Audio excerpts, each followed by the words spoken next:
தங்கமயில் வழங்கும் சுபமுகூர்த்த சிறப்பு சலுகைகள். ஒவ்வொரு 10 கிராம் தங்கத்திற்கும் 1/2 கிராம் தங்க நாணயம் இலவசம். இச்சலுகை பிப்ரவரி 28ஆம் தேதி வரை மட்டுமே.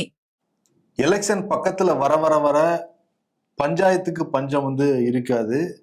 போன வாரம் வரைக்கும் கூட்டணி கட்சிகளுக்கு யாருக்கு எத்தனை சீட்டு கிடைக்கும் தான் விவாதிச்சுட்டு இருந்தாங்க. இப்போ சீட் ஷேரிங் முக்கியம் இல்ல, பவர் ஷேரிங் தான் முக்கியம்னு சொல்லிட்டு இந்த வார டாபிக்கா போய்கிட்டு இருக்கு. 2 மாசத்துக்கு முன்னாடியே காங்கிரஸ் ஆரம்பிச்சாங்க ஆட்சியில பங்கு அப்படின்னு ஒரு மேட்டரை. ஓகே, இது ஒவ்வொரு டைம் எலெக்ஷன் முன்னாடி சொல்றதுதான் அவங்க, அது விட்டுருவாங்கன்னு பார்த்தா தொடர்ந்து சொல்லிக்கிட்டே இருக்காங்க, அழுத்தம் கொடுத்துட்டு இருக்காங்க திமுகவுக்கு. இப்ப அப்படியே எதிர்கட்சி அதிமுக பத்தி பாக்குறப்ப அதிமுகல சும்மா போனாலே அவங்க படுக்கு இடம் கொடுத்தாலே பாயப்படுத்திங்கிறவங்க பாஜக. இந்த முறை ஏப்ரல்லே கூட்டணி முடிவு செய்யப்பட்டிருக்கு இந்த இந்தியா அலையன்ஸ்ங்கிறது. நேத்து இந்தியா டுடே அந்த சமிட்ல போய் கலந்துகிட்டாப்புல எடப்பாடி பழனிசாமி அந்த கான்க்ளேவ்ல நிறைய கேள்வி பதில் சொல்றாரு. எடப்பாடி மேல 1000 விமர்சனம் இருந்தா கூட பத்திரிகையாளர் கேள்விகளுக்கு துணிந்து பதில் சொல்ற ஒரு தலைவரா தான் இருக்காரு அவரு. அதுவும் எந்த பேப்பரும் இல்லாம நான் சொல்றேன் பாத்தீங்களா, 40 ஆண்டு அனுபவம் எல்லாம் சொல்லியிருக்காரு. ஆமா, சரி, எப்படி ஜெயிப்பீங்க கிட்டத்துக்கு என்ன சொல்றாருன்னா, இது சட்டமன்ற தேர்தலுங்க, யார் ஆட்சிக்கு வரணும் வரக்கூடாதுன்னு மக்கள் முடிவு பண்ணுவாங்க. நாடாளுமன்ற தேர்தல் மாதிரி இது கிடையவே கிடையாது. 2021 நாங்க ஆட்சிக்கு வர வேண்டியதுதான். ஜஸ்ட் 2 லட்சம் வாக்குகள்ல மிஸ் ஆயிருச்சு. இந்த முறை நிச்சயம் மிஸ் ஆகவே ஆகாது. 210 தொகுதிகளில் அதிமுக வெற்றி பெறும், அதிமுக பெரும்பான்மையான இடங்கள்ல வெற்றி பெற்று ஆட்சி அமைக்கும் அப்படின்னு சொல்றாரு. கூட்டணி தானே 210 பெரும்பான்மையா ஆட்சி கிடைக்கும், நாங்க 140 மேல ஜெயிப்போம் அப்படின்னு சொல்றாரு எடப்பாடி. மெயினான ஒரு கேள்வி கேட்டாரு அங்க இருந்த ஆங்கரு, உங்க கூட்டணியில எப்படி அந்த ஆட்சியில பங்கெல்லாம் பேசப்படுறப்ப அந்த மாதிரி எல்லாம் பேச்சு இங்க இல்லவே இல்லைங்கிற மாதிரி சொல்லியிருக்காரு. பிஜேபி கேட்ட மாதிரி நமக்கு தெரியல, ஜெயிச்சதுக்கு அப்புறம் பாத்துக்கலாம்னு முடிவு பண்ணிருப்பாங்க அவங்க. அது ரிசல்ட்டை பார்த்துட்டு எல்லாம் பண்றது தானே, பல மாநிலங்களையும் பண்ணியிருக்காங்க. சரி, அதேதான் எடப்பாடி என்ன சொல்றாருன்னா, காங்கிரஸுக்கு தான் திமுக அடிமையா இருக்கு, எங்களை பிஜேபி அடிமைனாங்க, இப்ப பார்த்தா காங்கிரஸ்க்கு அவங்க அடிமையா இருக்காங்கன்னு அங்க விமர்சனம் வச்சிருக்காரு. அதே மாதிரி அந்த இந்தியா டுடே கான்க்ளேவ்ல இருந்து ஸ்டாலினுக்கு ஒரு சவாலும் விட்டுருக்காரு. என்னன்னா, நான் பொது விவாதத்துக்கு பல முறை ஸ்டாலினை கூப்பிட்டுருக்கேன், ஆனால் அவர் வர மறுக்கிறாரு, நான் தயாராக தான் இருக்கேன் அப்படின்னு சொல்லியிருக்காரு. இப்போ அதிமுக ஐடிவிங் இந்த வீடியோவை போட்டு ஸ்டாலின்லாம் டேக் பண்ணி வரீங்களான்னு, சண்டைக்கு வரீங்களான்னு கூப்பிட்டுட்டு இருக்காங்க. அதே மாதிரி ஸ்டாலினும் நெறியாளர்களோட பேசியிருந்தாரு, அந்த வீடியோவையும் அதிமுக எடுத்து போட்டுட்டு இருக்காங்க. அதில் நெறியாளர் ஃபர்ஸ்ட் தேர்தல் எது அப்படின்னு ஸ்டாலின்கிட்ட கேட்குறாங்க, உங்களுக்கு நீங்கள் போட்டியிட்டது 1989 நான் ஜெயிச்சேன் அப்படின்னு பதில் சொல்லியிருக்காரு. அதே மாதிரி எத்தனை வருஷம் உங்களுக்கு அனுபவம் இருக்கு, அரசியல் அனுபவம் அப்படின்னு கேட்டதுக்கு 14 வருஷம் அப்படின்னு சொல்லியிருக்காரு. 14 இயர்ஸ் அப்படின்னாரு. 40 இயர்ஸான்னு நெறியாளர் கேட்க, இல்லை 14 இயர்ஸ்ன்னு திரும்ப சொல்றாரு. ஸோ இது ட்ரோல் மெட்டீரியலா போயிட்டு இருக்கு. ஏன்னா அவர் முதல்ல நின்ன தேர்தல் 1984 அப்படிங்கிறது, அதையே மறந்துட்டாரு. இது 14 வருஷம்னு வளர்றாருன்னு ஏடிஎம்கே சொல்லிட்டு இருந்தாங்க. பட் திமுகல இருந்து இப்போ விளக்கம் கொடுத்துட்டாங்க. என்னன்னா, அவர் 14 வயசுல இருந்து அரசியல்ல இருக்காருங்கிறது தான் சொன்னாங்க. அவர் சொன்ன பதில் சரி, அவங்க கேட்ட கேள்விதான் தப்புங்கிற மாதிரி வந்திருக்காங்க. அவர் முதல்ல ஜெயிச்சது தான் சொன்னாரு, இதே மாதிரி 14 வயசுல இருந்து இருக்கேன்னு சொன்னாருன்ட்டு.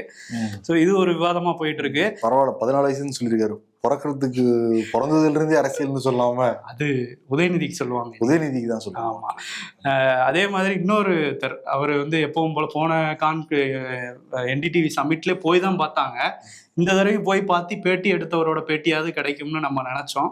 பட் பேட்டி எடுத்தவரோட பேட்டி கிடைக்கல. அவரே என்ன சொல்லிட்டாருன்னா, அவர் பார்த்தேன், ரொம்ப நேரம் பேசினேன், நல்ல கான்வர்சேஷனா இருந்தது, பட் கேமரா முன்னாடி எப்போ பேசுவாருன்னு தெரியல அவருன்னு அவரே அந்த பதிவுல போட்டாரு. கேமரா முன்னாடினா அந்த சினிமா கேமரா முன்னாடி தான் பேசுவார்னு நினைக்கிறேன் விஜய். இந்த மாதிரி பத்திரிகையாளர்கள் கேமராலாம் பார்க்காதுன்னு தொடர்ந்து நம்ம பார்த்துட்டு தான் இருக்கோம். ஆமா, பட் எலெக்ஷன் வர்றப்ப பத்திரிகையாளர் மீட் பண்ணா போக முடியாது. எங்க தெரியுமா, விஜய் உண்மையா பத்திரிகையாளர் பேட்டி கொடுத்தே ஆகணும். எங்க வேட்புமனு தாக்கல் பண்ணுவாருல்ல, அப்ப கூட 5 பேர் மட்டும் தான் போகணும். அது வழி பார்த்து வச்சு கரெக்டா என்ன வழி, பத்திரிகையாளர் நிப்பாங்க, அங்க இருந்தா உள்ள போகணும். அங்க ஐஏஎஸ் ஆபீசர் அந்த தேர்தல் இருப்பாங்க, அந்த வேட்புமனு கொடுக்கணும். வெளியே வந்தவனே அடுத்த ஒரு 50 அடியிலே பத்திரிகையாளர்கள் அறையதான் இருப்பாங்க. பத்திரிகையாளர்களை பார்த்துட்டு தான் வெளியே போகணும். அங்க நிச்சயம் தான் பதில் சொல்லிதான் ஆகணும். விஜய் போட்டிட்டா தானே, இதுக்காக போட்டி விக்கிரவாணி எல்லாம் பேசிட்டு இருக்காங்க, திருச்சி ஈஸ்டர்ன்லாம் வேற பேசிக்கிட்டு இருக்காங்க. வட மாநிலத்துல தான் போட்டியிட போறாரு, பில ஆரம்பிக்கிற தொகுதி தாங்க கன்ஃபார்ம் பண்றாங்க. அப்படி பாக்குற விக்கிரவாண்டினா இப்போ ஆல்மோஸ்ட் தெரிய வருது. திமுக தலைமையிலான அந்த மதச்சார்பற்ற முற்போக்கு கூட்டணி ரொம்ப நாங்க ஸ்ட்ராங்கா இருக்கோம், பிஜேபி ஏடிஎம்கே தான் ஸ்ட்ராங் இல்லைன்னு சொல்லிக்கிட்டு இருந்தாங்க. பட் தேர்தல் நெருக்கத்துல பாக்குறப்ப இவங்க தான் வீக்கா இருக்க மாதிரி ஒரு தோற்றத்தை கிடைக்குது. மக்கள் அப்படிதான் பாக்குறாங்க. குறிப்பா 2 மாசமா காங்கிரஸ் வந்து கூட்டணி ஆட்சி நடனம் பிடிச்சிட்டு இருக்காங்க. குறிப்பா அதை வந்து இந்த எழுப்புறதுன்னு பாக்குறப்ப பிரவீன் சக்கரவர்த்தி, மாணிக்கம் தாகூர் தான். இவங்க எல்லாமே வந்து ராகுல் காந்தியோட கொஞ்சம் நெருக்கமா இருக்கவங்க. இன்னைக்கு காலையில கூட நாடாளுமன்றம் நடந்துட்டு இருக்க சமயத்தோட ராகுல் காந்தி பிரவீன் சக்கரவர்த்தியை மீட் பண்ணி வந்து பேசியிருக்காரு. நேத்து கூட பிரவீன் சக்கரவர்த்தி என்ன சொன்னாருன்னா, ஆட்சியில பங்கு கொடுத்தா என்ன தப்பு, மக்கள்லாம் ஏத்துப்பாங்க கூட்டணி ஆட்சிங்கிறத, அவங்கதான் வந்து ஏற்க மறுக்கிறாங்க, அவங்களதான் மனசு இல்லைனாலாம் சொல்லிட்டு நைட்டா ஃபிளைட் பிடிச்சி போய் ராகுல் காந்தி மீட் பண்ணியிருக்காரு. இப்ப ராகுல் காந்தி உத்தரவு இல்லாம இவ்வளவு பேர் பேச மாட்டாங்கன்னு தான் வந்து சொல்றாங்க. இதை பத்தியும் பேச்சுவார்த்தை வந்து போய்கிட்டு இருக்கு. இன்னொன்னு என்ன, 2021 காங்கிரஸ் வந்து 25 சீட் வந்து வாங்கினாங்க. இந்த முறை குறைஞ்சது 35 சீட்டாவது வாங்கணும்னு வந்து நினைக்கிறாங்களாம் காங்கிரஸ். ஏன்னா அதிகபட்ச நம்பர் 1 வெற்றின்னு பாக்குறப்ப காங்கிரஸ் தான் சொல்றாங்க. ஏன்னா 25 இடங்களை போட்டிட்டு 18 தொகுதியில் ஜெயிச்சிட்டாங்க. திமுக கூட அவ்வளவு கிடைக்கல, ஸ்ட்ரைக் ரேட் அவ்வளவு கிடையாது. பட் இப்ப காங்கிரஸ் தான் வெற்றி வாய்ப்பு நிறைய இருக்கு. அப்ப நம்ம 35 போட்டிட்டு 33 ஜெயிப்போம், 30 ஜெயிப்போம். ஏன் 35 போட்டிட்டு 234 போட்டிடலாமே தனியாவே? அது முடியாதுல்ல. ஆனா திமுக தரப்பு என்ன சொல்றாங்கன்னா, பாருங்க ஈரோடு கிழக்கு காங்கிரஸோடைய தொகுதி தான், EVKS இறந்து போனாரு, இடைத்தேர்தல் வந்துச்சு, அப்பெல்லாம் வந்து இவங்களுக்கான தொகுதியே அது கேட்கல, ஏன்னா காசு செலவு பண்ண உங்களால முடியல. அப்பெல்லாம் ஓகேப்பா நாங்க வந்து வேலை செய்யறோம்ப்பா, திமுக எடுத்துக்கிட்டோமா, பெருந்தன்மையா நடந்துக்கிட்டாங்க. இப்ப வந்து எலெக்ஷன் நெருக்கத்துல ஏன்னா டிவிக்கே ஒரு பார்ட்டி கூப்பிடுறதுனால எங்களுக்கு மவுஸ் இருக்குன்னு காங்கிரஸ் பில்டப் போடுறது நியாயமா கேக்குறாங்க திமுக தரப்புல இருந்து. ஆமா, அது இல்லாம அந்த கோரிக்கை எழுப்பிட்டு இருக்கிறது யாருமே எம்எல்ஏக்கள் கிடையாது. எம்எல்ஏக்கள் எப்படியாவது இப்ப சிட்டிங் காங்கிரஸ் எம்எல்ஏ ரீச் போதுன்னு தான் இருக்காங்க. ஆமா, இல்ல எனக்கு என்ன, மாணிக்கம் தாக்கூரை கூட நமக்கு ரொம்ப நாளா தெரியும். பிரவீன் சக்கரவர்த்தி திடீர்னு வந்தாரு, வந்து விஜயோட ஒரு மீட்டிங்க்கு அப்புறம் தான் அவரு வெளியே வராது. ஆனா ராகுல் காந்தியோட நெருக்கமானவருங்கிறது பாக்குறதுலே தெரியுது நமக்கு. ஆமா, இப்படிதான் வந்து போய்கிட்டு இருக்கு காங்கிரஸ் திமுக. இல்லைன்னா இந்த சீட் ஷேரிங்காக டிவிக்கு யூஸ் பண்ணிக்கிறாங்க அப்படிங்கிறது தெரியுது. ஒரு பவர் ஷேரிங் கிடைக்கலன்னா ஒரு 5-6 மேயராவது கொடுப்பாங்களாங்கிற அளவுக்கு இறங்கி வருவாங்கன்னு சொல்றாங்க. மேயர் இல்லைன்னா துணை மேயர், துணை மேயர் இல்லைன்னா கவுன்சிலர், நல்லா கொடுப்பாங்க, பார்ப்போம். சரி, அதே மாதிரி வந்து இந்த ஆட்சியில் பங்கு அதெல்லாம் போயிட்டு இருக்குல்ல, அது புதுச்சேரியிலையும் இப்போ தேர்தல் வர்றதுனால அங்கே முன்னாள் முதல்வர் நாராயணசாமி அவர் வந்து என்ன சொல்றாருன்னா, ஆமா எங்க கட்சிக்காரர் மாணிக்கம் தாக்கூர் அவர் சொல்றதுல என்ன தப்பு இருக்கு, நான் உடன்படுறேன், ஆட்சியில பங்கு வேணும் தாங்கிற மாதிரி அவரும் ஒரே குரல்ல பேசியிருக்காரு. முன்னாள் அமைச்சர் வேற பாஞ்சிலால் நாராயணசாமி, அந்த காலத்துல தெரியும், எல்லாமே 5 நாள் சொல்லுவாரு. அவருமே ராகுல் காந்தி உத்தரவு இல்லாம பேச மாட்டாங்கன்னு சொல்றாங்க. இது வரைக்கும் சைலண்டா இருந்தவரை வாய்ஸ் கொடுக்க ஆரம்பிச்சிருக்காரு. இன்னொன்னு, இங்கேயோட அங்க இன்னும் மோசமா போய்கிட்டு இருக்கு இந்த திமுக காங்கிரஸ் சண்டை. ஏன்னா அங்க வந்து முக்கியமான பார்ட்டினா காங்கிரஸ் தான், நாங்க தான் அதிக எம்எல்ஏக்கள் வச்சிருக்கோம், திமுகவுக்கு அவ்வளவு எம்எல்ஏக்கள் இல்ல.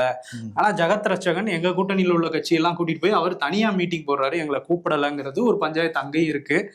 ஜெகத் ரட்சகன் அங்க புதுச்சேரிக்கு போயிருவோம்னு பாக்குறாரு போல அவரு, காங்கிரஸ் அங்க வச்சு நம்ம ஜெயிச்சிருவோன்னு. புதுச்சேரியாரு இங்க வந்து போட்டிட போறா போலயா புசி ஆனந்த். அந்த மாதிரி பல பேர் தொகுதியெல்லாம் மாற போறாங்க, நிறைய சுவாரஸ்யமான கட்சியெல்லாம் பார்க்க போறோம். ஒரு பக்கம் ராஜகண்ணப்பன் அமைச்சர் அவர் என்ன சொல்றாருன்னா, வந்தா வரட்டும் வராட்டி போகட்டும், அதான் முதல்வரோட முடிவு, காங்கிரஸ் எல்லாம் இருந்தா என்ன இல்லாட்டி என்னங்கிற மாதிரிதான் அவர் பேசுறாரு. ஆமா, அவர் தேமுதிக என்ன லெவலுக்கு பேசினாரோ அதே மாதிரிதான் காங்கிரஸ் எல்லாம் வந்தா வரட்டும், கூட்டணிக்கு எல்லாம் கட்சி நடத்த முடியாது, நாங்க தேவையில்லாத லக்கேஜ் தான் அப்படின்னு வந்து திட்டி எல்லாம் பேசுறாரு. அவர் வந்து இப்ப ராமநாதபுரத்தை வந்து செந்திரன் தொகுதியெல்லாம் வந்து போட்டிட்டு ஜெயிச்சாப்புல. இப்ப நிறைய அமைச்சர் வரிசையா வந்து பேசுவாங்கன்னு சொல்றாங்க காங்கிரஸுக்கு எதிராக. அப்பவே டிவிக்கு ஆதரவா சப்போர்ட் பண்ணப்பவே திமுக ஸ்டெப் எடுத்திருக்கணும் காங்கிரஸை கொஞ்சம் அலர்ட் பண்றதுக்கு. பட் அப்ப கோடோடுறதுனால அவங்க வந்து இப்ப வந்து கம்பெனி சுத்திக்கிட்டு இருக்காங்க. இனிமேல் நம்ம சும்மா இருக்கக்கூடாது, தாக்குங்கள்னு உத்தரவு வந்தோடனே எல்லாம் பாஞ்சு தாக்க போறாங்களாம் காங்கிரஸ. அப்படியா? பிஜேபி அதிமுக தாக்குவாங்கன்னு பார்த்தா கூட்டணிக்குள்ளே தாக்கிப்பாங்க போல தெரியுது. அதோட ஆரம்பம் தான் ராஜகண்ணப்பனா? ஆமா, ஆனா ராஜகண்ணப்பன் ஏடிஎம்கேல இருந்த போதே தாக்கி இருக்காரு. ஏன்னா 2009 சிவகங்கை நாடாளுமன்ற தேர்தல் தொகுதியோட முடிவு அதெல்லாம் வந்ததெல்லாம் எல்லாருக்கும் தெரியும். அந்த கோபமும் கூட இருக்கலாம். நம்ம இன்னொரு பக்கம் ரகுபதி இப்ப 2 பேர் வந்திருக்காங்க. அடுத்து சேகர் பாபுலாம் தான் இன்னும் பத்திக்கும். சேகர் பாபு, கே நேருலாம் வந்தா இன்னும் சூப்பரா வந்து இருக்கும். பாண்டிச்சேரியில முதல்வர் ரங்கசாமி அவர் வந்து திரும்ப ஆட்சிக்கு வந்துடலாங்கிற ஒரு நம்பிக்கையில தான் இருக்காரு. அதுக்காக இடைக்கால பட்ஜெட்லாம் இன்னைக்கு தாக்கல் பண்ணியிருக்காரு. இந்த பட்ஜெட் தாக்கல் பண்றதுக்கு முன்னாடி இன்னைக்கு சிங்காரவேலரோட நினைவு தினம்னு சொல்லிட்டு அங்க போய் மாலை மரியாதை செய்யலாம்னு போயிருந்தாரு. போனவரை பொதுப்பணித்துறையை சேர்ந்த ஒரு பிரிவு ஊழியர்கள் வந்து அப்படியே ரவுண்ட் அப் பண்ணிட்டாங்க, முற்றுகையிட்டுட்டாங்க. அப்படியே பரபரப்பா மாறிடுச்சு அந்த இடம். அதுக்கப்புறம் போலீஸ் வந்து தடியடிலாம் நடத்தி அவங்களை கலைச்சிருக்காங்க. என்ன மேட்ரு அப்படின்னா, அவங்க பொதுப்பணித்துறையில் எங்களை பணி நிரந்தரம் பண்ணுறேன்னு முதல்வர் வாக்குறுதிலாம் கொடுத்தாரு. பட் அதை செய்யலைங்கிற மாதிரி சொல்கிறாங்க. நாங்கள் ரொம்ப நாளாக கேட்டுக்கிட்டு இருக்கோம், பணி நிரந்தரம் பண்ணணும் அப்படின்னு சொல்லி அவங்க சொல்கிறாங்க. ஓகே, அப்படியே பாண்டிச்சேரியும் தைலாபுரத்துக்கு வரும். தைலாபுரத்துல வியாழக்கிழமை ராமசாமி, வியாழக்கிழமை ராமதாஸ் மாத்திரலாம் போல தெரியுது. பேட்டி வந்து கொடுப்பாரு. அரசியல் இருந்து என்னை நீக்க வந்து பாக்குறாங்க. யாரு? அவருடைய மகன் தான். உங்க வீட்டு ஆளு தானே, அதையும் எங்கள்கிட்ட சொல்றீங்க? தேர்தல் ஆணையத்துக்கூடயே டைய போட்டுட்டு தேர்தல் ஆணையத்திலேயே சில ஆட்களை வச்சுக்கிட்டு இப்படி வந்து தீர்ப்பு வாங்கியிருக்காரு டெல்லி உயர்நீதிமன்றத்துல இருந்து. ஏற்கனவே 2 முறை எங்களுக்கு ஆதரவா வந்தது, இப்ப மட்டும் ஏன் அப்படி வருது? வரலாற்றுல இப்படி நடக்கவே இல்லை. தேர்தல் ஆணையமே ஒரு வழக்கு போட்டு இப்படி வந்து கொடுக்குறாங்க அப்படிலாம் வந்து புலமை தீர்த்துருக்காரு. ஞானேஷ்குமாருக்கு எதிராக பேசியிருக்காரு. ஆனா அவருடைய அந்த குரல்ல, அவருடைய அந்த உடல் மொழியில எல்லாமே உற்சாகம் கம்மியா தான் இருந்ததை பார்க்க முடிஞ்சுது. ஓகே, பாப்போம் என்ன பண்ண போறாருன்னு தெரியல ராமதாஸும் ஓபிஎஸும். அதே மாதிரி சொல்லுங்க. அப்புறம் யாரு? ராமதாஸ் ஓபிஎஸ்னா இன்னொருத்தர் யாரு? பிரேமலதாவா? அது விளையாட்டு செய்தியில எல்லாம் வரணும். சரி, முன்னாடி சொல்லிடுவோம். என்னன்னா, பிரேமலதா விஜயகாந்த் அவங்க வந்து அமைச்சர் ராஜகண்ணப்பன் சொல்லியிருந்தாருல, இதெல்லாம் ஒரு தேமுதிகலாம் ஒரு கட்சி, அங்க வேற ஏதாவது நல்ல கட்சி பத்தி கேளுங்க, பெரிய கட்சி பத்தி கேளுங்கிற மாதிரி சொல்லியிருந்தாரு. அதுக்கு அவங்க என்ன சொல்றாங்கன்னா, மக்களுக்கு தெரியும் தேமுதிக எப்படியான ஒரு கட்சி என்று, எப்படியாப்பட்ட கட்சிங்கிறது மக்களுக்கு தெரியும். அதான் இந்த நிர்வாகி பேசுனதை பார்த்தோம்ல. இல்ல, அதுக்கும் ஒரு பாயிண்ட் இருக்கு. என்ன சொல்றாங்கன்னா, எப்படியாப்பட்ட கட்சின்னு மக்களுக்கு தெரியும், இதை பேசினவர் எப்படியாப்பட்டவர்னு மக்களுக்கு தெரியும் அப்படின்னு ராஜகண்ணப்பனையும் சொல்றாங்க. நாங்க வந்து அவர் அப்படி பேசினா கூட நாங்க ரொம்ப கண்ணியமா நடந்து கேப்டன் வழியில நடக்கணுங்கிறதுனால கண்ணியம் தவறாமல் ரொம்ப மரியாதையா தான் நடந்துக்குவோம் அப்படின்னு சொன்னாங்க. இப்ப நீங்க அந்த பாயிண்ட சொல்லலாம். அந்த பத்திரிகையாளர்களை அடிச்சு விடுவேன்னு அவங்க முன்னாடிதான் மிரட்டினாரு. அப்ப எங்க போச்சு அந்த கண்ணியம்? சிரிச்சுக்கிட்டு இருந்தாங்க பிரேமலதா. அப்ப பத்திரிகையாளர் நான் சும்மா இருக்க மாட்டேன், ஏற்கனவே 3 டைம் அடிச்சிருக்கேன், அடிச்சு திருப்பி ஜெயிலுக்கு போவேன் அப்படின்ட்டு போனவர் தான் எங்கன்னே தெரியல. ஆமா, ஜெயிலுக்கு போயிட்டாரு. அதுக்கு தெரிஞ்ச ஒரே வேலை தான் நினைக்கிறேன். மக்கள் பணிக்கு வருவாங்க அரசியலுக்கு, இவர் ஜெயிலுக்கு போறதுக்கு வராது போல தெரியாது, அடிச்சுட்டு ஜெயிலுக்கு போங்கிற அது வேற சிரிப்பு பிரேமலதாவுக்கு. சரி, கடமை கண்ணியம் கட்டுப்பாடு எல்லாம் வேற பேசுவாங்க பிரேமலதா. இன்னொரு பக்கம் நாளைக்கு வந்து சேலத்துக்கு போறாரு விஜய். அந்த சீலநாயக்கம் பட்டி தாளமூத்து நடராஜன் அந்த திடல்ல நிர்வாகிகள் கூட்டம் வந்து நடக்க போகுது. ஆமா, பொதுமக்களுக்கு அனுமதி கொடுக்க முடியாதுன்னு சொன்னதுனால 1 மாசமா கேட்டு பார்த்தாங்க. சேலத்துல அனுமதி கொடுக்க மறுத்துட்டாங்க. அதனால நிர்வாகிகள் கூட்டமா போட்டுக்கிறோம்னு அனுமதி கேட்டாங்க, கொடுத்துருக்காங்க. 51 நிபந்தனைகள் வந்து விதிச்சிருக்காங்க காவல்துறை. 51 நாங்க பின்பற்றுவோம் அப்படிங்கிறாங்க தாவேகாவினர். விசில் அடிக்க கூடாதுன்னு ஏதோ நிபந்தனை இருக்கா? அதுல 5000 பேர் நின்றுட்டு தான் வந்து இருக்கணும். விஜய் வந்து வேன்ல இருந்து கீழே இறங்கக்கூடாது, வேன்ல மட்டும் தான் வந்து இருக்கணும், குறிப்பிட்ட நேரத்துக்கு வரணும், நிறைய இது. செங்கோட்டையன் போய் நீங்க ஆய்வுலாம் பண்ணிட்டு எங்க தலைவர் வந்து சிறப்பா வந்து பேசுவாப்புல, எல்லா நிபந்தனைகளும் நாங்க வந்து கச்சிதமா வந்து கடைபிடிக்கிறோம்லாம் பேசுறாரு. பாப்போம் நாளைக்கு. பட்டிமன்றம் ராஜா சாரை வச்சு தொடர்ந்து 2-3 நாட்களா சமூக வலைதளத்துல ஒரு சர்ச்சை வந்து போய்கிட்டே இருந்தது. யாரோ ஒருத்தவங்க வந்து அமெரிக்காவில் அட்லாண்டாவில் அவருக்கு சாருக்கு உணவு பரிமாறினப்ப அவர் ஜாதியை கேட்டுட்டாருங்கிறது தான் பெரிய சர்ச்சை. அதுக்கு ராஜா சாருமே விளக்கம் வந்து போட்டிருந்தாரு. அந்த மாதிரி ஒரு சின்ன புத்தி எனக்கு இல்லவே இல்லை அப்படின்னு வந்து சொல்லியிருந்தாரு. இதற்கு வந்து பல பேரும் ராஜா சாருக்கு ஆதரவு கொடுத்துட்டே இருந்தாங்க. நம்மளால வந்து பார்க்க முடியும் சோசியல் மீடியாவில். அவர் முதல் முறை இப்போயே வெளிநாட்டுக்கு வந்து போறாரு. எவ்வளோ ஆண்டுகள் வந்து வெளிநாட்டுக்கு போயிட்டு தான் வந்து இருக்காரு அவரு. இப்போ கூட அமெரிக்கா சுற்றுப்பயணத்துல நிறைய இடங்களுக்கு வந்து போயிட்டு வந்தாங்க. அந்த மாதிரி எந்த இடத்துல இருந்து நம்ம ஒரு சின்ன இது கூட நம்ம கேள்விப்பட்டதே வந்து கிடையாது. இப்போ என்னன்னா, சாலமன் பாப்பையா ஐயாவே ஒரு வீடியோ வந்து வெளியிட்டு இருந்தாரு. ராஜா என்னுடைய பண்ணையிலே 45 ஆண்டுகளுக்கு மேலே இருக்கிறார். அவர் எப்படிப்பட்டவர் என்பது எனக்கு நன்றாகவே தெரியும். என்னுடைய பிள்ளை அது. சாதிகள் இல்லையடி பாப்பா என்ற பாரதியின் சந்தத்தை அவருடைய சிந்தையில் ஏற்றுக்கொண்டவர். அவருக்கு இந்த இப்படிப்பட்ட எண்ணங்கள் கிஞ்சித்தும் இருக்காது என்பதை நான் சத்தியம் சொல்லியே சொல்லுவேன். எங்களுடைய பண்ணையில் யாருமே அப்படி இல்லை. அப்படி வளர்ந்தவர்கள் நாங்கள் யாருமே அப்படி இல்லை. ஏன் இந்த தவறான கருத்து வந்தது? அதற்கு இத்தனை ஆர்ப்பாட்டம் வேறு இருக்கிறது என்பதை பார்க்கிற போது நட்பை விட பகைமை மேலோங்கி இருப்பதை காண்கிறேன். சாதிகள் இல்லடி பாப்பா அப்படின்னு பாரதி சொன்ன அந்த சந்தத்தை சிந்தனையில ஏத்திக்கிட்டவரு. அவரோட எண்ணத்துல கிஞ்சித்தும் இந்த மாதிரி இருக்காது அப்படின்னு சத்தியம் பண்ணி சொல்லுவேன்னு வந்து சொல்றாரு ஐயா. அதே மாதிரி ராஜா வந்து என்னுடைய பண்ணையில வளர்ந்தவர், எங்க பண்ணையில யாருமே அப்படி கிடையாது. அப்படி இருக்கும்போது இப்படி ஒரு கருத்து திடீர்னு எப்படி வந்தது? அதை ஒட்டி ஒரு பெரிய ஆர்ப்பாட்டமே நடந்திருக்கு. அப்படிங்கும்போது இதுல நட்புணர்வோட பகைமை உணர்வு வந்து மேலோங்கி இருக்க மாதிரி நான் பாக்குறேங்கிறதுலாம் சொல்லியிருக்காரு. ஆமா, இப்ப என்னன்னா சமூக வலைத்துல யாருனாலும் யாருமே இது மாதிரி குற்றச்சாட்டு சொல்லிட்டு போய்கிட்டே இருக்கலாம். இப்ப அண்மையில நம்ம வந்து பார்த்தோம், கேரளால ஒரு பெண் வந்து ரீல்ஸ்க்காக ஒரு வீடியோ எடுத்து போட்டாங்க. ஒருத்தர் வந்து உயிரையே மாச்சிக்கிட்டாரு. இங்க தமிழ்நாட்டுல பாக்குறோம், நிகிதாங்கிறவங்க ஒரு போலி புகார் கொடுத்து ஒருத்தர் அடிச்சு வந்து கொண்டுட்டாங்க. இந்த மாதிரி யாரு மேல வேணாலும் இப்ப யாரு வேணாலும் அவதூறு சொல்லிட்டு போலாங்கிற மாதிரிதான் இருக்கு இப்ப சொசைட்டிங்கிறது. பட் ராஜா சார் நமக்கு தனிப்பட்ட முறையிலே நல்லா தெரியுங்கிறதுனால நம்மளும் வந்து சொல்லலாம். கிட்டத்தட்ட 10 ஆண்டுகளா அவர் கூட நான் வந்து பேசிக்கிட்டு இருக்கேன். விட நான் பணியாற்ற காலத்துல இருந்தே வருணுக்கு வந்து தெரியும். பட் இந்த மாதிரிங்கிறது கொஞ்சம் கஷ்டமா இருக்கு, கொஞ்சம் வேதனையை வந்து அளிக்குது. நிச்சயம் ராஜா சார் இருந்து மீண்டு வருவார். உத்தரப்பிரதேசத்தோட முதல்வர் ஆதித்யநாத் அவர் வந்து ஒரு யோகி ஆதித்யநாத் அவர் இருக்காருல்ல, அவர் வந்து பேசியிருக்காரு ஒரு மீட்டிங்ல. அவர் வந்து என்ன சொல்றாரு அப்படின்னா, சில பேர் கனவு கண்டுகிட்டு இருக்காங்க பாபர் மசூதியை வந்து திரும்ப கட்டிடலாம் அப்படின்னு. அதுக்கான வாய்ப்புகளே இல்லை, இந்த உலகம் அழியிற வரையும் அது நடக்காது அப்படின்னு பேசியிருக்காரு. பட் அந்த பாபர் மசூதி தீர்ப்புலே வேறொரு இடம் பார்த்து அந்த இடத்துல வந்து கட்டிக்கலாம் அப்படிங்கிறதான் சொல்லியிருந்தாங்க. பட் அந்த இடத்துல எந்த வேலையுமே இப்போ வரையும் நடக்கல. இருந்தா கூட இவர் வந்து பப்ளிக்கா மிரட்டுறாரு அப்படிங்கிறது இப்போ பெரிய சர்ச்சையா மாறி இருக்கு. அதுக்கு அகிலேஷ் யாதவ் என்ன சொல்றாருன்னா, ஆட்சி மேல எப்பெல்லாம் அதிருப்தி வருதோ இந்த மாதிரி இஸ்லாமியர்களுக்கு எதிராக பேச ஆரம்பிச்சுருவாரு யோகி ஆதித்யநாத்னு அவரு பதிலடி கொடுத்துருக்காரு. அதான் அவங்க ஆட்சியை தக்க வைக்கணும் அப்படின்னா யாரு என்ன பண்ணாலும் எங்களுக்கு கவலை கிடையாது, அடிச்சுக்கோங்க, அதை வச்சு நாங்கள் ஆதாயம் தேடுவோம் அப்படின்னா அதுக்கு முடிவே கிடையாது. ஆமா. அதே மாதிரி அந்த 4 Stars of Destiny அந்த புக்கு வந்து ஒரு பரபரப்பை கிளப்பிருச்சு வெளியே வராமலேயே. மிலிட்ரி ஜெனரல் நரவானே வந்து அதை எழுதியிருந்தாரு அவரோட பயோகிராஃபியா. அதில் சீனா ஆக்கிரமிப்பு அதை பற்றிலாம் குறிப்பிட்டிருக்காருன்னு ராகுல் காந்தி பேச அது பெரிய சர்ச்சையாக மாறிடுச்சு.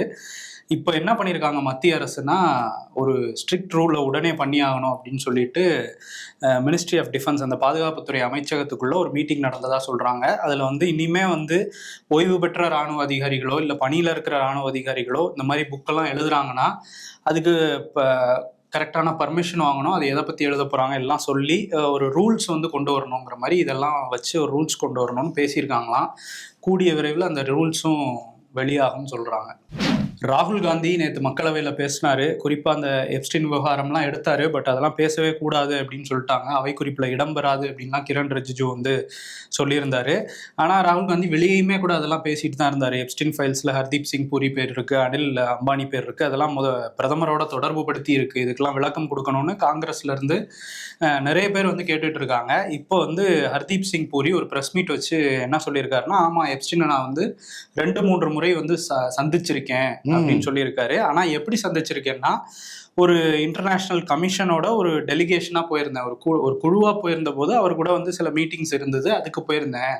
அதை தவிர அவர் பண்ண தவறுகள் எல்லாம் வந்து எனக்கு இஷ்டமே கிடையாது, அந்த மாதிரி தவறும் கிடையாது, அதுக்கான ஆளும் நான் கிடையாது அப்படின்லாம் வந்து பேசியிருக்காரு. அமைச்சர் சொன்னா நம்பணும், நாங்க நம்புறோம் சார். இருக்கும் பிரதமர் மோடி அவருமே பல வெளிநாடுகளுக்குலாம் வந்து போயிட்டே தானே இருக்காரு. 2021 2025 வரைக்கும் சுமார் 43 நாடுகளுக்கு வந்து போயிருக்காரு. அதுக்கான செலவுன்னு பாக்குறப்ப 462 கோடி வந்து செலவாயிருக்கு. இதுல அதிகபட்சமா அந்த 5 வருஷத்துல போனதுன்னு பாக்குறப்ப 4 முறை அமெரிக்காவுக்கு தான் பயணம் மேற்கொண்டிருக்காரு. போய் என்ன பயன்? அது 74.4 கோடி வந்து செலவு பண்ணிருக்காரு. பட் ஒரே பயணத்தில் அதிகமா செலவு செய்யப்பட்டதுன்னு பாக்குறப்ப அது பிரான்ஸ் தான். சுமார் 25 கோடி செலவு பண்ணிருக்காங்க அந்த ஒரு பயணத்துல மட்டுமே. யூரோப் கொஞ்சம் காஸ்ட்லிங்கிறனால. அது மட்டும் இல்லாம இந்த செலவுங்கிறது அவர் போக்குவரத்து செலவு மட்டும் இல்ல, அங்க டான்ஸ் ஆடுறது, அவர் கொடுக்குற வரவேற்புக்கெல்லாமும் இந்த அரசு காசு செலவு பண்றாங்கன்னு காங்கிரஸ் வந்து சொல்றாங்க. பிஜேபி என்ன சொல்றாங்கன்னா, இதெல்லாம் நாங்க செலவு பண்றதுக்கு நாங்க வருமானத்தை ஈட்டிட்டு வரோம், அதோட பல மடங்கு ஈட்டிட்டு வரோம் அப்படின்னாங்க. நம்ம பார்த்தப்ப 4 முறை போயிட்டு வந்தாப்புல 50% டாரிஃப் போட்டாரு. போட்டு இப்பதான் 18 கொண்டு வந்துட்டாங்க. அது கொண்டு வந்துட்டாங்கல்ல, 3 இருந்தது 18 ஆயிடுச்சு. அதை இப்போ நம்ம பேச முடியாது, 3% 18 ஆனதை. ஆனா இன்னைக்கு என்னன்னா அதுல ஒரு சின்ன ரிலீஃப் மாதிரி சொல்லியிருக்காங்க. அந்த $500 பில்லியன் வாங்கியே ஆகணுங்கிற மாதிரி இருந்துச்சுல்ல, அது வாங்குறதுக்கு ஒரு உத்தேசம் வச்சிருக்காங்க அப்படின்னு சொல்லியிருக்காங்க. அதே மாதிரி அங்கிருந்து வர வேளாண் பொருட்களுக்கு டாரிஃப் 0ங்கிற மாதிரி சொல்லியிருந்ததை அது வந்து கிடையாதுங்கிற மாதிரி அந்த அம்சத்தை நீக்கியிருக்காங்க. ஸோ அதெல்லாம் போயிருக்கு. சரி, இந்த ஒப்பந்தத்தை சரண்டர் அப்படின்னு சொல்றாங்கல்ல, காங்கிரஸ்ல இருந்து போய் சரணடைஞ்சிட்டாரு பிரதமர் மோடி வந்து ட்ரம்ப் கிட்டன்னு. இப்போ நிர்மலா சீதாராமன் நாங்களா சரண்டர், நீங்க தான் சரண்டர்னு அவங்க ஒரு பாயிண்ட் எடுத்துட்டு வந்திருக்காங்க. 2013 காங்கிரஸ் கவர்மெண்ட் இருந்தப்ப பாலி ஒப்பந்தம்னு ஒன்று கையெழுத்திட்டாங்க. அது வர்த்தக ஒப்பந்தம். அதுல நம்ம உணவு பாதுகாப்பு கொள்கை இதெல்லாம் கொண்டு போய் அடகு வச்சாங்க அங்க. அதனால நம்ம நாட்டு ஏழைகளை வந்து உலக வர்த்தக அமைப்பு கிட்ட போய் அடகு வச்சதுதான் அந்த ஒப்பந்தம். ஸோ அங்கதான் சரண்டர் ஆயிருக்காங்க காங்கிரஸ் கவர்மெண்ட், நாட்டையே சரண்டர் பண்ணிட்டாங்கன்னு சொல்லியிருக்காங்க. அதனால நேர் வரைக்கும் போல வரைக்கும் சந்தோஷம் பண்ணணும். அசாம்ல ஜெயிக்க பீகார் ஃபார்முலாவை எடுத்துட்டு வந்திருக்காங்க. அங்க அசாம் முதல்வர் ஹிமந்தா பிஸ்வா போற இடம்லாம் வெறுப்ப பரப்புறாருன்னு காங்கிரஸ் குற்றச்சாட்டு வைக்கிறாங்க. அதோட சேர்த்து அங்க மகளிருக்கு மாதந்தோறும் 1250 ரூபா கொடுத்துட்டு இருக்காங்க. இதோட சேர்த்து இந்த வருஷத்துக்கு ஒரு 8000 ரூபா ஸ்பெஷல் கிஃப்ட் அப்படின்னு சொல்லி தேர்தலுக்கு முன்னாடியே வந்து கொடுத்துருக்காங்க. ஸோ அங்க ஓகே நம்ம ஆட்சி தான் ஹேட்ரிக் அடிக்க போறோம்னு பேசிக்கிறாங்க பிஜேபி. ஓகே பாபா, எல்லா மாநிலங்களையும் கொடுக்கலாம். இங்க இங்க இங்க வாங்கி இல்லைங்கிறியா? சரி, பட்ஜெட்ல இதை அறிவிக்கல, இதெல்லாம் ஸ்பெஷலா அறிவிக்க போறாங்க. இன்னொன்னு என்ன, கனடால ரொம்ப ஒரு துரதிருஷ்டவசமான ஒரு சம்பவம் வந்து நடந்திருக்கு. கனடால இந்த வேன்கோவர்ங்கிற பகுதியில ஒரு ஆணா இருந்து பெண்ணா மாறிய ஒரு நபர் வந்து துப்பாக்கியால பள்ளி வளாகத்திலையும் அந்த குடியிருப்பு பகுதியிலையும் சுட்டிருக்காரு. 10 பேர் உயிரிழந்து போயிருக்காங்க. அந்த நாட்டு பிரதமர், நம்ம நாட்டு பிரதமர் எல்லாருமே வந்து கண்டனம் தெரிவிச்சு வருத்தம் வந்து தெரிவிச்சிருக்காங்க. இந்த மாதிரி துப்பாக்கி சூடு கலாச்சாரம்ங்கிறது அமெரிக்கா, கனடா போன்ற நாடு எல்லாமே இன்னும் இருக்கு. ஆஸ்திரேலியாலையும் பார்க்க முடியுது அப்பப்ப. ஆமா, அந்த டம்ளர் ரிட்ஜுங்கிற இடத்துல நடந்திருக்கு. அதுல வந்து அந்த துப்பாக்கி சூடு நடத்தினவங்களும் இறந்துட்டதா வந்து சொல்றாங்க, அந்த ஜெஸ்ஸி அப்படிங்கிற டிரான்ஸ் உமன். ஓகே, இது ஒரு வருத்தத்துக்குரிய விஷயம்தான். அதே மாதிரி இன்னொரு பக்கம் பங்களாதேஷ், அங்கே வந்து நம்ம ஏற்கனவே பார்த்தோம், அங்கே நாட்டை விட்டு விரட்டி அடிக்கப்பட்டாங்க ஷேக் ஹசீனா. அவங்க வந்து இங்கே இப்போ இந்தியாவில் தான் இருக்காங்க. இதில் இடைக்கால பிரதமராக யூனிஸ் வந்து இருந்தார். அவர் இப்போ வந்து தேர்தல்லாம் அறிவித்து இன்னைக்கு தேர்தல் வாக்குப்பதிவும் நடந்துக்கிட்டு இருக்கு. யார் ஜெயிக்க போகிறாங்க, ஜெயிக்கிறவங்க ஷேக் ஹசீனா மாதிரி இந்தியாவோட ஒரு நல்லிணக்கத்தோடு இருப்பாங்களா, இருக்க மாட்டாங்கிற மாதிரி தான் இருக்குது. அங்கே உள்ள தலைவர்கள்லாம் பார்க்கும்போது அவங்களாம் சைனா பக்கம் சாயிற மாதிரி தெரியுது. ஸோ இந்தியாவுக்குமே இது ஒரு முக்கியமான தேர்தல். ஸோ வெளியுறவுத்துறை ஃபோக்கஸ் ஃபுல்லாக பங்களாதேஷில் இன்னைக்கு வச்சுருக்காங்க.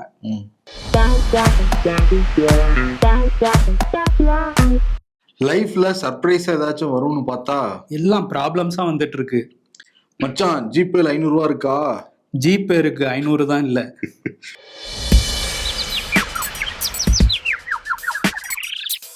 ரெண்டு பேர் ஒரு இடத்துல இருந்து ஒரு இடத்துக்கு சிம்பிளாக ட்ரெஸ் பண்ணிட்டு, ஒருத்தன் கார்லையும் ஒருத்தன் பஸ்லையும் போனால் சிம்பிளாக வந்திருக்காருன்னு காரில் போனவனை மட்டும் புகழும் சமூகம் இது. அதிமுகவுக்கு தோல்வி பயம் வந்து விட்டது செங்கோட்டையன். அந்த பயத்தில் தான் நீங்க தாவேக்காவுக்கு தாவிட்டீங்களா தலைவரே? ஆமா, அரசியல்ல இதெல்லாம் சாதாரணமாப்பா. நாளைக்கு நம்பிக்கை அவார்ட்ஸ் வந்து நடக்க போகுது. நம்ம நேயர்கள் பல பேர் இந்த அப்ளை பண்ணியிருக்காங்க. எல்லாரையும் பார்க்க ரொம்ப ஆவலோட இருக்கும். இன்னைக்கு யாருக்கு விருதுன்னு வந்து பார்க்கலாம். யாருக்கு அப்படின்னா, இது வரைக்கும் அவங்க வந்து நம்மளும் கொடுக்கலான்னு பார்ப்போம், யாரா வந்துடுவாங்க. இப்போ நேற்று பார்க்குறப்ப காங்கிரஸ் திமுக சண்டை, அது கூட நாடாளுமன்ற பிரச்சனை, அப்புறம் மோடின்னு வந்தாங்க. இன்னைக்கு தான் வந்திருக்காங்க அவங்க, பிரேமலதா விஜயகாந்த். ஆமா, தேர்தல் கூட்டணி பத்தி நாங்க கூலா முடிவெடுப்போம், வெயிட் பண்ணுங்கன்றாங்க. ஆமா, ரொம்ப கூலா தான் முடிவெடுத்துட்டு இருக்காங்க. ஏன்னா ஜனவரி 10ன்னாங்க, அப்புறம் பிப்ரவரி 10 முடிஞ்சு போச்சு. அடுத்து மார்ச் 10, ஏப்ரல் 10, மே 10. இல்ல, இதுல என்னன்னா, அந்த விருப்பமனு வாங்கவே ஆள் வரலன்னு ஒரு இது இருக்கு. இதை எக்ஸ்டெண்ட் பண்ணிருக்காங்களாம் 3 நாள். இன்னும் 2 நாள் போனா ஆஃபர் எல்லாம் கொடுப்பாங்கன்னு நினைக்கிறேன். 5000 ரூபா மனு, 1000 ரூபான்னு 20% ஆஃபர் ப்ளீஸ். அதெல்லாம் ஃப்ரீயா கொடுத்தா கூட யாரும் வாங்குவாங்களாங்கிறது தெரியல. அந்த லெவல்ல தான் இருக்கு இப்ப தேமுதிக. 0.4 வச்சுக்கிட்டு கூலா இருக்காங்கல்ல. என்னென்ன பேச்சு பேசுறாங்க, ஆளு வச்சு வேற பேசி சிரிச்சுக்கிட்டு. இப்ப என்ன சொல்றாங்கன்னா, அவரை பத்தி ஊருக்கே தெரியும் அப்படிங்கிற மாதிரி எல்லாம் சொல்றாங்க. பட் தேமுதிக ஒரு கண்ணியமான கட்சி, விஜயகாந்த் இருந்த வரைக்கும். சரி, அதனால கூல் கேங்கனே வந்து கொடுக்கலாம். கூல் கேங்கா? கூலா இருக்கனால அவங்களே என்ன சொன்னாங்கன்னா அண்ணிங்கிறாங்க. ஆனா ஒவ்வொரு இடத்துலயும் பேட்டி தரப்ப இல்ல அவங்க கட்சிக்காரன் பேசுறப்ப நான் அண்ணிங்கிறாங்க. ஒரு ஸ்டாண்ட்ல கரெக்டா இருந்திருக்காங்களா என்னங்கிறது நமக்கு தெரியலப்பா. வயசுக்கு ஏற்றபடி மாறுபடும், அதை நீங்க நோட் பண்ணல. அண்ணி யாருக்கு அண்ணன் யாரு அப்படிங்கறதெல்லாம் வச்சிருப்பாங்க. சரி, அதனால கூல் கேங் பக்கத்துல வந்து விஜய் பிரபாகரன், சுத்தீஷ், அப்புறம் அண்ணி பார்த்தசாரதி அவர் இல்லையா? சரி, இவங்க எல்லாம் போட்டு கூல் கேங்கா இருக்காங்களா? கூல் கேங்ல விருது வந்து கொடுத்துடலாம். நன்றி. அந்த நிர்வாகிக்கு அவர் யாருன்னே தெரியாது, விட்டுருவான். 3 பேர் தான் நமக்கு தெரியும். பெரிய இருக்கிறவங்க தான் டீல் பண்றது. குடும்பங்களுக்கு மட்டும் விருது, குடும்பங்கள் கொண்டாடும் விருது வச்சுக்கோங்க, கூல் கேங். மத்தவங்களாம் ஓரமா போக. ஓகே, நன்றி. உங்கள் அபிமான தங்கமயிலில் சர்வ லட்சணம் நிறைந்த சுபமுகூர்த்த கலெக்ஷன்களின் அணிவகுப்பு. நீங்கள் வாங்கும் ஒவ்வொரு 10 கிராம் தங்கத்திற்கும் 1/2 கிராம் தங்க நாணயம் இலவசம். இச்சலுகை பிப்ரவரி 28 வரை மட்டுமே. தங்கம் வாங்க தங்கமயிலுக்கு வாங்க.